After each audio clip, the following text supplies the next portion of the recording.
bricks and clicks.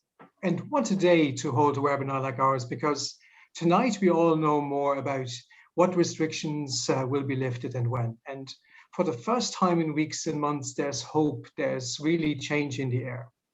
E-commerce has been a lifeline for many businesses during the lockdown and is likely to remain an important and significant channel for consumer retail in particular. Businesses and consumers have adapted by necessity to the new norm of online shopping, and there's a growing appreciation for the convenience it represents. But that obviously comes without the actual in-person shop experience that so many value. Today's panel represents broad experience both in bricks and mortar retail as well as e-commerce. Together, we're going to look at how in-store and online retail can complement each other, how to get the most from both platforms, and the supports that are available to help maximize the efficiency and return from each. My name is Sven. I'm with the Small Firms Association, and I will be facilitating today's session. Our expert speakers joining us today are Gilles Deering and Gillian Henderson, founders of Gilles and Gilles, not Jill and Gil, the award-winning design business, Rowena Crowley of Aviva Ireland, who are Champion Green partners in our pop-up shop initiative, and Gilles Ferrandez, Sales Director of On Post, who literally fast-tracked e-commerce supports across Irish business to meet the massive increase in demand. Before we get started, just a few items of housekeeping. We are recording this webinar and we will upload the recording on championgreen.ie in the coming days. You can ask questions using the chat box and we'll do our best to answer them during the course of our webinar. And I'd like the opportunity to thank Kevin and the Champion Green and Kilkenny Design webinar team for facilitating our session today. So let's start with Jill and Jill, and I believe you have a video for us.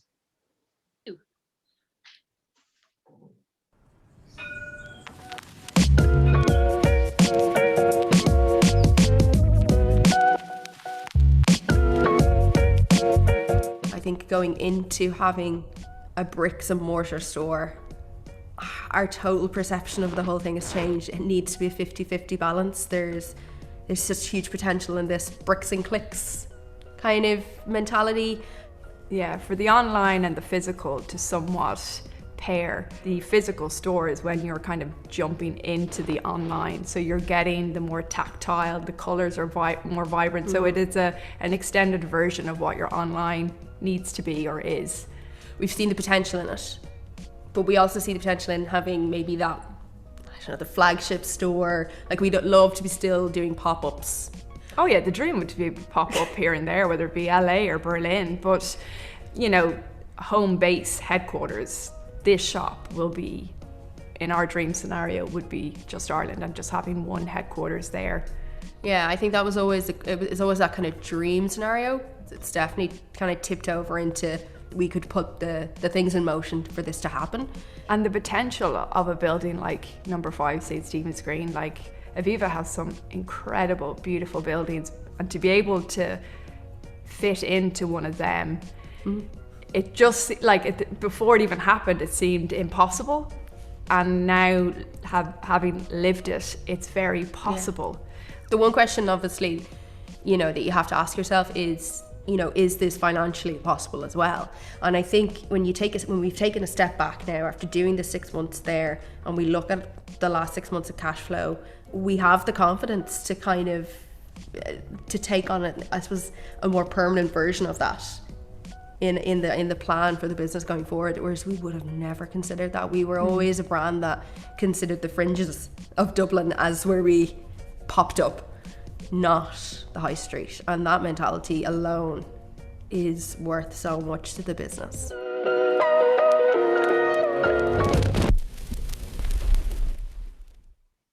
Brilliant. What a way to start a conversation there, Jill and Jill. Maybe just before we go into more detailed questions, can you tell us all a bit more about your business, your brand, and how it all started? Yeah, we've been in business now 3.5 years. Jill and I have known each other nearly 5, well, probably 6 years now. I'm an illustrator. Jill is a screen printer and designer, and we're a collaborative duo based in Dublin, and it's across fine art prints, fashion, and design with client work. And yeah, like we just love what we do. and the journey that we've been on has been incredible. The collaborations that we've had have been brilliant, and the brand exposure, especially in this last year, the year that has just turned upside down for absolutely everybody. We were given an opportunity thanks to Champion Green and Aviva, and it's just elevated our brand tenfold. Yeah. Sammy, I don't know if any of you know, today is World IP Day. I was just wondering, Gilles, and Gilles, is that a registered trademark and all safe and in your name? And that is actually a journey that we're currently on at the moment, because we are looking to, obviously acquire more international trade and wholesale accounts. So before that kicks off, we're literally in the process of trademarks and copyright, and yeah. Brilliant. But send them our way. Well, we saw in the video, and we heard it, that you are now in a pop-up store on Stephen's Green in Dublin. You're thinking about pop-up stores in Berlin, Manhattan, and all over the world. How was that experience? How did it go for you? Oh, it was amazing. Like we always say, it was like winning the retail lotto. You couldn't pick a more premium location. And we nearly fell off our chair when Aviva did say it was going to be number 5 Stephen's Green. Like, it's just an incredible location. Yeah, for a small business like ourselves, like we said in the video, we kind of always Portobello, Rathmines, kind of out in the fringes of where that, I suppose, financially where we could afford, and also just where that's what we could only ever see. And that's what all other small businesses were doing. So when Champion Green approached us with that opportunity, I suppose we were like, what's the catch? And, but at the same time, we really didn't give it any more consideration other than, we want this. We're going to jump on it. We're going to make it work. So we jumped in with both feet. Yeah. And, I know we didn't probably get the full experience that you usually would on the high street, as in tourism, open to the whole of Ireland. But even the short time that we were physically open, that the customers could walk in, it was just Dublin people. It was that customer relation that it brought it to a new level. The brand exposure, again, I know we'd mentioned it before. It was just the confidence, and the confidence that we got to be able to fit in between, global brand like Topshop and Oasis. It's, we're in the middle of them, and it was brilliant. Yeah, it was an incredible experience. Am I right in saying that obviously you started with being a business mainly based online, and that you believe that the online retail journey has to reflect the customers in-store experience too? How do you make that happen, the complementary experience? Well, we definitely believe that tone of voice is key. Because we were predominantly an online business, it was always through social media, and obviously then we spent actually quite a lot of last year trying to get that into our website so that the two kind of work in tandem. So when we got offered the opportunity to have the bricks and mortar store, we knew straight away that, I suppose the best analogy is, we say live in color. We wanted the customer to feel like they were walking into this colorful world. So back to that tone of voice, exactly what we're saying online, we need that to translate into an experience for the customer when they walk through. So that was definitely the response we were getting from our customers was, wow, it's just so colorful. So for us, that was kind of key, to take what we were saying online and bring it through the customer. Again, it's the journey that the customer's on. So the social media is our kind of forefront, and always has been from the very beginning of Gilles and Gilles. And we love to show process videos of how we do what we do and how our product is made. We're very tactile people in the studio, so doing a process video of how a fine art print is made, or how our sweaters or t-shirts are produced, we try and bring our customer on that visual journey. So to be able to have a shop where the fine art and the clothing can coexist, and you can see it, the customer now gets the tactile journey they get the story been told either by one of us if we're here in the store or by staff member, and then they can see the artwork and visualize it in their home. So you're just getting that extra layer, which I think is very important for an Irish business, you know, if it's Irish design, to be able to relate that back to your customers. So you're not only getting response from your customers, but also from our audience here, because people just love your story. Just a blended question. One probably you answered already. Do you feel the blended model, well, you see the showroom with physical stores to drive online transactions, and then a question in relation to cross-channel management. How do you manage the stock across both channels? That has definitely been the huge learning curve, because obviously when you're a small business and you're used to just doing 3-week pop-ups here and there, and then all of a sudden the possibility of spending half the year, you know, in bricks was a definitely curveball for us to kind of, you know, so very early on into the start of us opening the shop, we realized that our stock management was not up to scratch. So again, thankfully we are a small business, so we were quite good at quickly adapting and changing things around. And I suppose we're known for limited stock. We don't overproduce. We do usually sell out on things. So for us, it was quite manageable. But it definitely gave us kind of, I suppose, we were eager to look at like new collections and listen to the customer and colors and things like that. And because we produce quite a lot in-house and we print in-house, we were able to turn around different colorways and kind of things like that and react to the customer demand.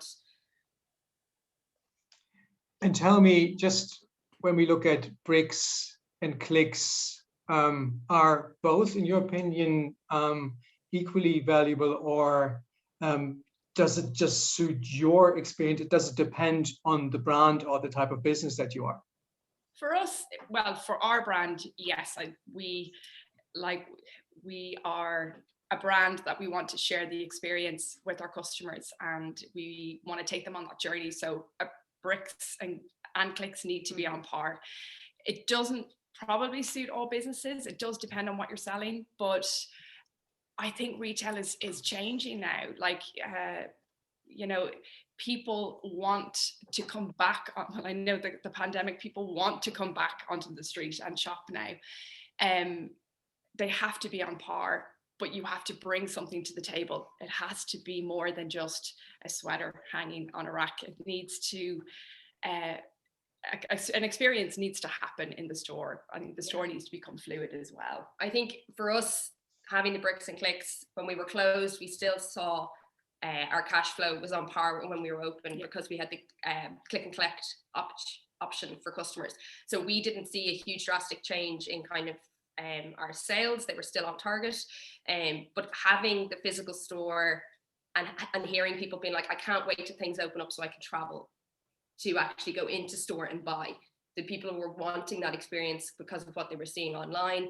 So for us, we see this huge potential in, you know, it might only be one store for our brand, but the possibility of being able to be, you know, in your locality, in your community, you know, that whole message that brings, but also online, having the potential of maybe, I don't know, selling to somebody in Tokyo, or them deciding to like put us on the list of places to visit when they come to Ireland.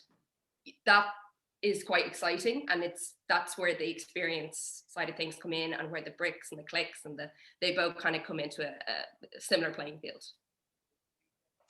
And before we bring in Rowena, last question for you. In terms of dedicating the necessary time for the digital channel and for the bricks and mortar channel, how do you do that? Is it possible to dedicate the same amount of time, or are you able to do both justice, or what's your plan?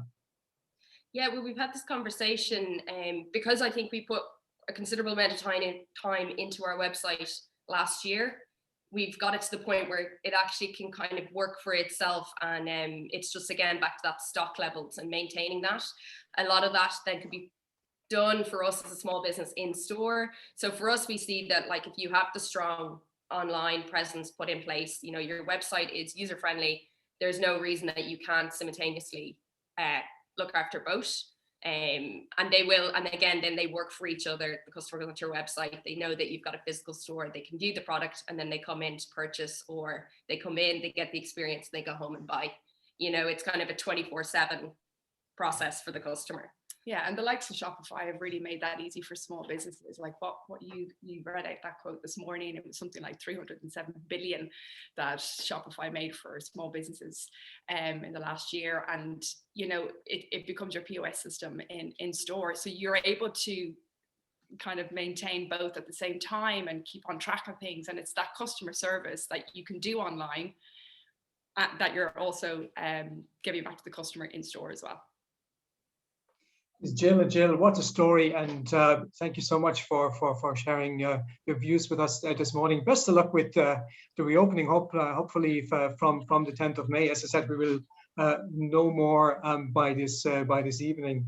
Let me bring in Marina Crowley now of Aviva Ireland. The Aviva Irish Property Fund was able to support Jill, and we just heard the good story, and in doing so demonstrates the value of a literal shop window in the retail sector on a very prominent position on a high street.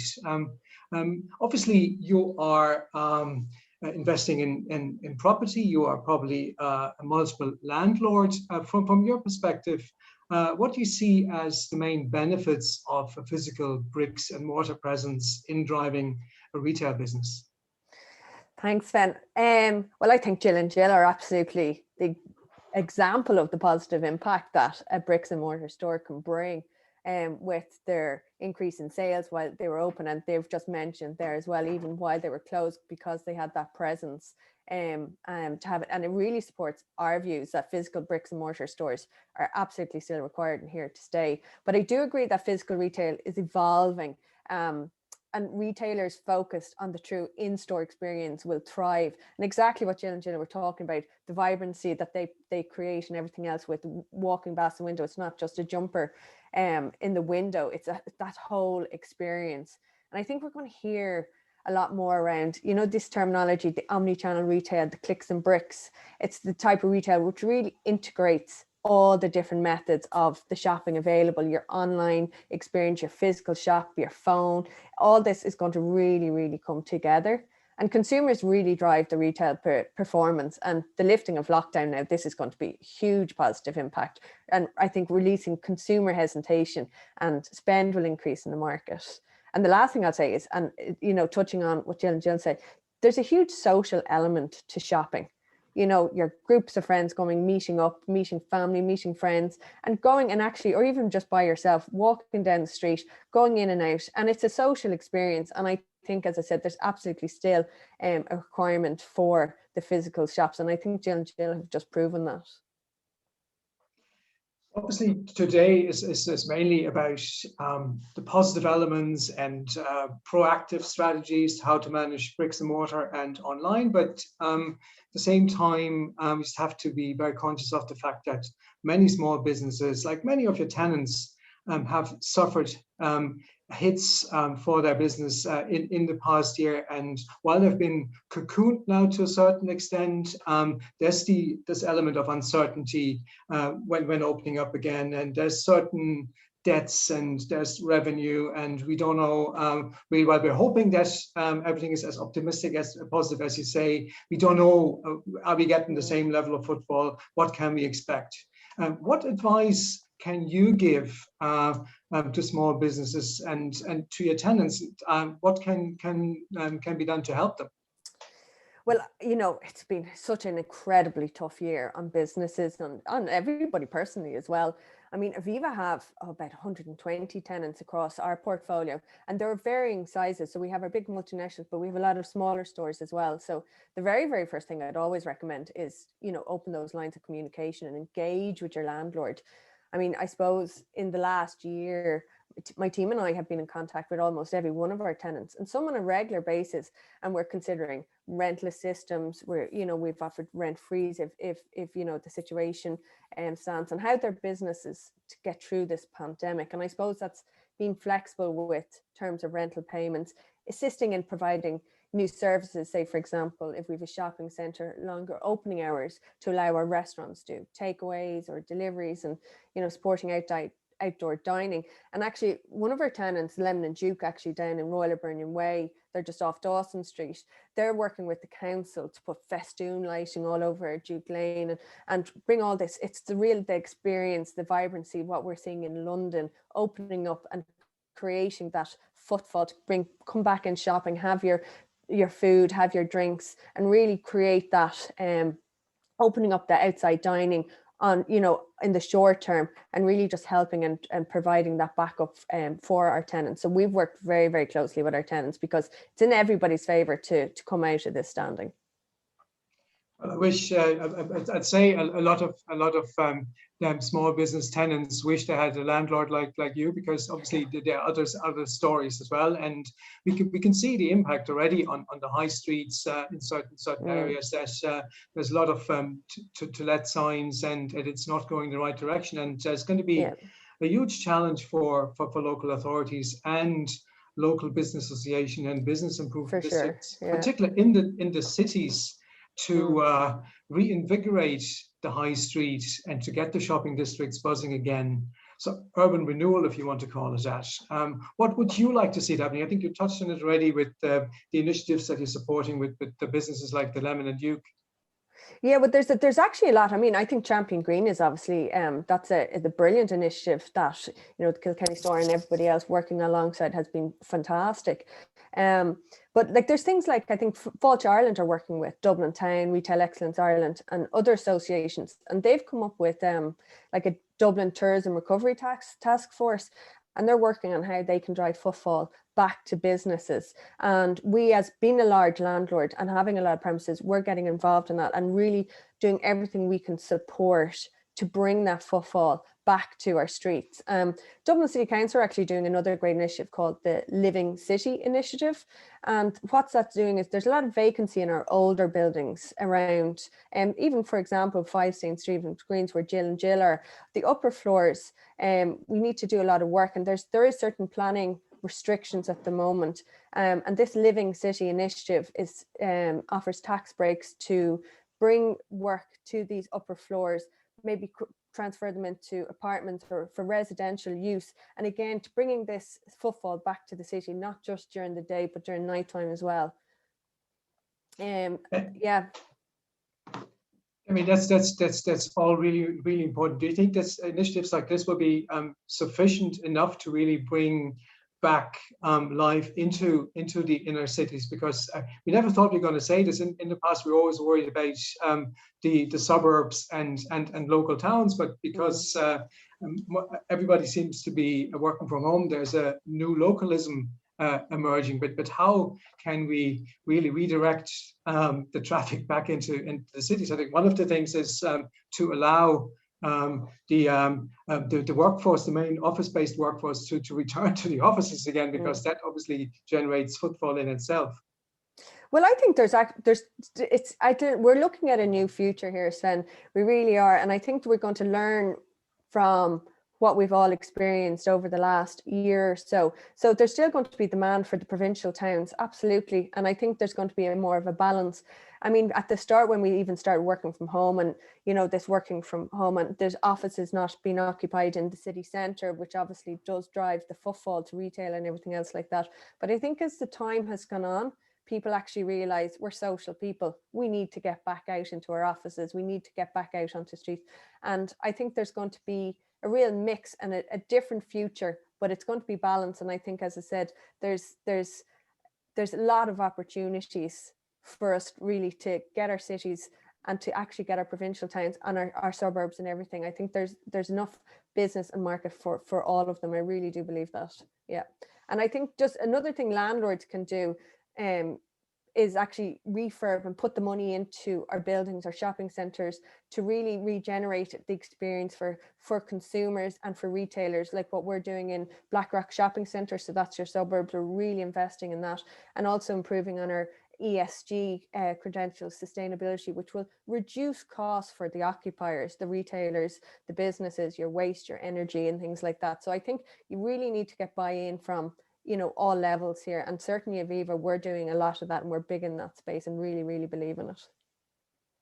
Like I said, model landlord. So thank you so much, Rowena. No Before problem. we go to Giles, there's a question again for Jill and Jill. The question is, did you find the collaboration with Lidl beneficial for you? Did it bring revenue to the store?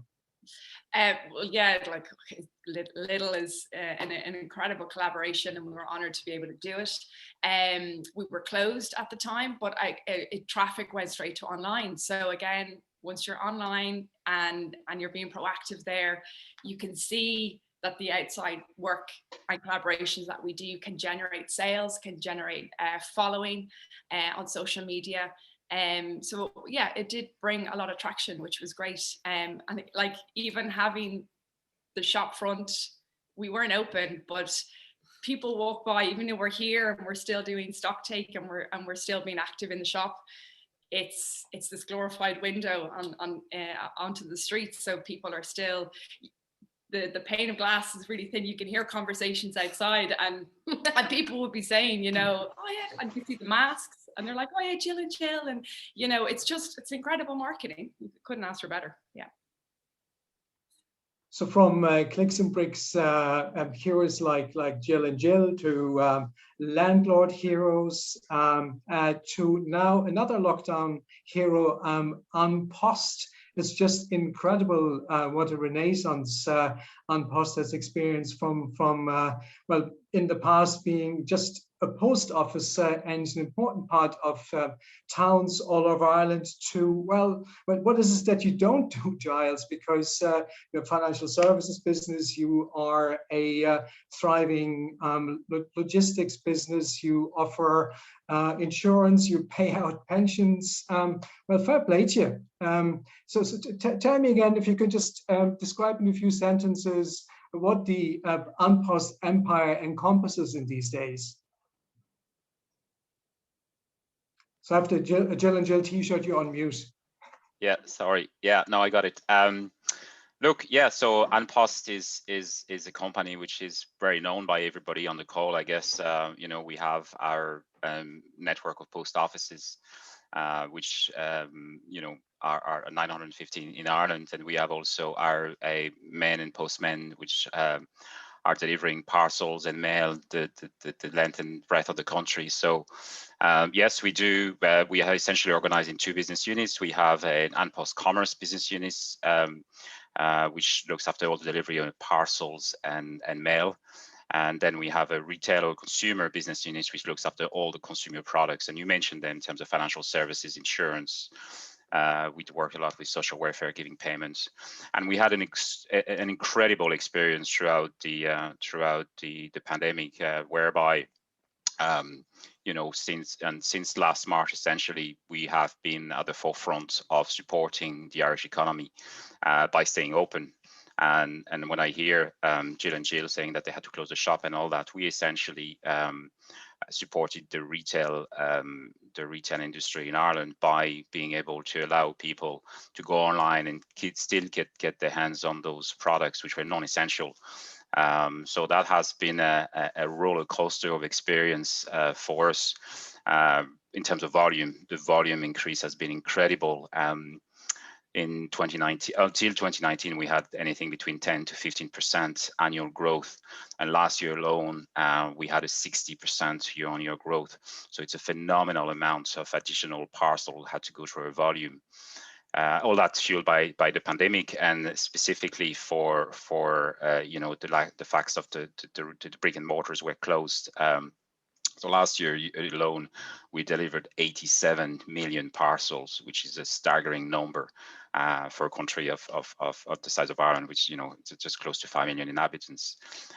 So we're, as I say, 60% year-on-year last year, and the highest week just before 3 weeks before Christmas, we're up 130%. So we've never envisaged that we will, while we're growing year on year, we never envisaged that we will record such strong growth. And even since the beginning of the year, we are still up 80%, but it's artificial, I guess. And we talked about it, due to the lockdown, all the brick and mortars are closed. non-essential. So it is where you guys are looking forward to reopen the shops. We're looking forward for a bit of a relief in terms of the amount of volume we have been handling through our network. So. I mean, it's very rare that you have a business person saying he wants less business, but I'd say you Not guys less need business, just a relief. You need a bit of a break as well. But obviously, with all of the increases, all these phenomenal success, you've seen it all, you heard it all. What is it that customers want when it comes to fulfillment? Is it speed? Is it reliability? Is it tracing? Or is it all of the above? What is it that customers want? Yeah, that's a good question. I think since COVID, shoppers have now embraced online. So there's a whole new generation of shoppers who have never ordered online, who have now had to go online, and they're not going to move away from it. They love the convenience, the choice. It is safe in terms of payment. It is a highly reliable way to get your hands on products. So in terms of tracking, again, we've done a lot of research on that. Tracking is now mandatory. 86% of consumers are saying that tracking is important or very important. Customers want to be informed where their parcels are. We got more hits on our track and trace website or through our customer service than ever in the last 12 months. So much so that some call center now are recording a new key performance indicator called WISMO. And WISMO, it stands for Where is my order? Because this is by far the highest question asked when it comes to going to a call center. In terms of what we've done is we have a whole suite of communications that we have put in place since 2017, actually, where we inform customers as the parcel is going through the network. So the preferred method is emails. 61% of people prefer emails, and then SMS, 17%. Funny enough, the retailer app or the retailer website come last. So it's really showing that consumers want to be informed from, put the information pushed out to them. They don't really want to go and look for it. Tracking, however, comes only third behind cost, 35%, and speed, 33%, in terms of what consumer value most. So cost and speed are really, really close up there in terms of what they're looking when it comes to their delivery. The free shipping is still very much alive, and most retailers have embraced it, as there is no denying that it is a key component of sales conversion, as it is expected by the consumer, especially over a certain threshold of card value. In terms of speed, our advice is to have several options at checkout. A next day delivery service, which is an express service. And for those customers who don't want to pay that extra premium, for instance, you could have a slower service and offer maybe a potential free delivery, a 2 or 3 day service. So the questions are coming in from our participants today, but before we go there, just from a small business perspective, what extras can you and An Post add so that adds value to their customers' online experience? So because obviously we want customers to come back to our online shop. Is there anything that you can offer on top of what you already mentioned? Yes, look, as an SME working with An Post, you are dealing with one of the most reputable brands in Ireland. We have finished in the top 5 organization of the Ireland RepTrak survey in the last 10 years. In terms of value adds, we are the only carrier offering a total convenience to consumers. We are providing 5 alternative delivery options. So if you're not going to be at home, you can reroute your parcel to a neighbor, a safe place, to be delivered on another day. You can also have the parcel delivered into the nearest post office or convenience stores, as well as a parcel locker. We will also send you a 1-hour delivery time window to tell you when we'll be calling around, and you can also track your driver as it comes close to your home. So that's kind of an idea in terms of convenience. Another thing in terms of convenience, and we talked about click and collect and returns, and some of the online SMEs don't have brick and mortar shop yet. So what we offer to them is an alternative is to reroute those delivery to one of our 950 post offices across Ireland. There is a post office in each community, over 500 people in Ireland. And by doing so, we provide equal access to e-commerce to both urban and rural communities. This is combined with 150 convenience stores, there are your Spars, etc., and 50 parcel locker banks, which give you access to pick up parcels 7 day a week, 365 per year. So you're never too far from one of our access points, even after working hours. So convenience, very important in terms of what we can offer.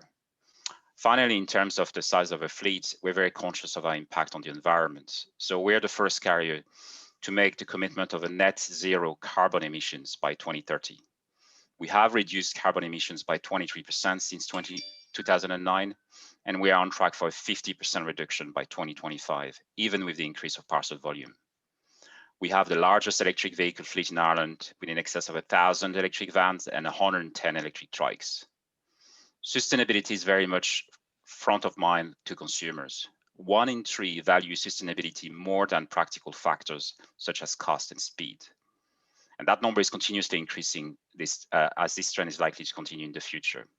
So in summary, what we can offer is convenience, out-of-home delivery solutions through our post office and parcel lockers, and sustainability. And they are the 3 factors why Irish SMEs should entrust An Post with their customer parcels. You mentioned the importance of green and sustainability. Was about to say now over to the rainforest and the Amazon, but it's that the question from the audience is not about the river, but it's about the business. Do you see that the continued growth of Amazon's share will have an impact on Irish retailers and indeed Irish fulfillment businesses? Are you working? Are you looking forward to Amazon playing a bigger role here in Ireland, or what's your view? Yes, we work with Amazon. We work with all retailers from sole traders, eBay sellers, all the way to large marketplace like Amazon. When it comes to Amazon coming to they have been here for a long time. First of all, the fact that they're opening a fulfillment center in the near future is a very good news, I think, for Irish consumers. But there is no, people like choice. They can go onto Amazon and order the product from Amazon, or they can go onto Gilles and Gilles website and buy the product directly from themselves, from typical Irish, very successful business. So I don't see that as a threat. I think when it comes to consumer, it's really good news for consumers, and it's up to, I guess, Irish retailers to decide, will I decide to list my products on such marketplace as Amazon, or will I continue having my own website and sell directly to customers? That choice is already there, Sven. So the fact that Amazon is coming to Ireland, that doesn't change it. Lots of happy customers here on the call. Giles, you might be delighted to hear that. Just Great. A question in relation to the integration with Shopify and An Post. Do you have a timeline for when this will be implemented for smaller customers? Yeah, so any customers dealing with us will be giving a piece of software that we call ecommerce link, and that ecommerce link is powered by Scurry. Scurry is a very successful business located in Wexford, and so we offer any customers that comes to us, we offer a free license to e-commerce link, so that they're able to produce a label which will be suitable for our network, both internationally and domestically, by the way. Out of that system, there is a Shopify API coming out of the box, so it's really easy for you to come to connect onto that platform because of the API. Another question for you, Giles. Another happy customer. Can An Post provide a business solution in terms of rates and service options to small businesses? Currently, the business solutions cater to larger companies more than SMEs. That's the question from one of the audience here. Yeah, well, look, we have for very small users, we have this discount card that we call the sorry, the name escapes me. But anyway, with that card, you can go into the post office and you can have a discount from parcel labels and stamps as well. You can get those products online, or you can get these products through a post office. So We also have, sorry, this is the Advantage card. I can see my marketing people online there. It is the Advantage card. Sorry, I just had a blank. I don't know why. You know, I said that word 50 times a day. Sorry about that. Yes, with the Advantage card, you are able to get discount online and in stores going into a post office. So and as you are getting through increasing volume, once you reach a certain threshold, we will get an account manager to talk to you to give you a bigger discount when it comes to volume. So look, we have retailers, very successful retailers like Mixed Garage, who started, you know, on the west of Ireland and as a small two-man band, I guess, and now a very successful business. And they have been with us throughout, and we're able to obviously support them and their business for the growth they have experienced. So. Brilliant. There's just a few more questions coming in, but I suggest we take them offline and we will direct them to you, Giles, after, and then you can get back to them in your own time. But nearly at the end of our session here today, but I just want to bring everyone on the panel just back for a final round in terms of any words of wisdom when it comes to reopening. What are you doing, Jill and Jill, to get ready? A massive stock take happened last week in anticipation of possibly opening in May. So that's been done. I would recommend everyone just really look at their touch points. So, you know, make sure you're like that. You're on Post, your labels are all up. You've got enough labels for shipping. Your click and collect, your hours are, you know, available for your customers to know that, communicated across your website, Instagram. And then eventually for any stores, as soon as we open our, like, just, you know, this is the customers going to be walking through these doors expecting like it's a new day, you know what I mean? Everything needs to be polished and spick and span and all big smiles behind your face masks and yeah, ready to go. Smile with your eyes. We're looking forward. We've been hoping for this day. So let's do it right as well. Yeah, be safe. Yeah. What about you, Rowena? Any famous last words? No, I'm just really looking forward to going out and going shopping, to be honest, and going out and enjoying that whole experience now, to be honest. As I said, it's just going to be absolutely super to see this vibrancy back on our streets. And I think there's really, really ways that we can do this sensibly. And, you know, everybody be controlled and everybody play their part. And I'm telling you, it looks like a good summer is shaping up. I'm looking forward to it. Here. And last but not least, Giles. Yeah, look, I mean, I would join both Rowena and Jill. It has been a roller coaster for us, yeah, personally, we're looking forward to go out in shops as well, because, you know, we've done the online stuff, so it's nice to be able to go out and enjoy yourself again, I guess. Brilliant.